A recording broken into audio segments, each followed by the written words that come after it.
হজরত মুসা আলাইহিস সালাম ও লোহিত সাগরের অলৌকিক ঘটনা। মিশরের রাজা ফেরাউন, যে একজন নিজেকে ঈশ্বর দাবিদার করত, অত্যাচার ও অহংকারে ডুবে থাকা এক জালিম শাসক। তার রাজ্য বনি ইসরায়েল ছিল দাস।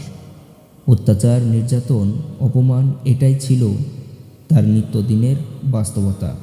ঠিক সেই সময় আল্লাহ নবুয়ত দান করেন হজরত মুসা আলাইহিস সালামকে। আল্লাহ তাআলা এক রাতে মুসা আলাইহিস সালামকে আদেশ দিলেন, রাতে তোমার বান্দাদের নিয়ে মিশর ত্যাগ করো।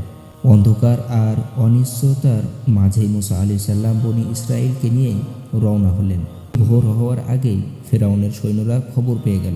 পিছনে ফেরাউনের বিশাল সেনাবাহিনী, সামনে গভীর লোহিত সাগর। মানুষ আতঙ্কে চিৎকার করে উঠল আর বলল, হে মুসা, আমরা তো ধরা পড়ে গেলাম। ঠিক সেই মুহূর্তে হজরত মুসা আলাইহিস সালাম দৃঢ় কণ্ঠে বললেন, না, কখনো না। আমার সাথে আমার রব আছেন, তিনি অবশ্যই আমাকে পথ দেখাবেন। আল্লাহর আদেশে মুসা আলাইহিস সালাম তার লাঠি দিয়ে সাগরে আঘাত করলেন। আর তখন ঘটল এক অলৌকিক ঘটনা। সমুদ্র দ্বিখণ্ডিত হয়ে গেল। দুপাশে দাঁড়িয়ে গেল পাহাড়ের মতো পানির দেওয়াল। মাঝখানে তৈরি হলো শুকনো রাস্তা।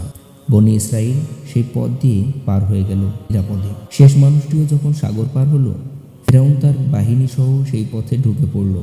কিন্তু আল্লাহর আদেশে সমুদ্র আবার মিলিত হয়ে গেল। অহংকারী ফেরাউন পানির ঢেউয়ে ডুবে যেতে যেতে চিৎকার করল, আমি বিশ্বাস করলাম। কিন্তু তখন আর সময় ছিল না। আল্লাহ তাকে দুনিয়াতে লাঞ্ছিত করলেন এবং আখিরাতে শাস্তির নিদর্শন বানাবেন।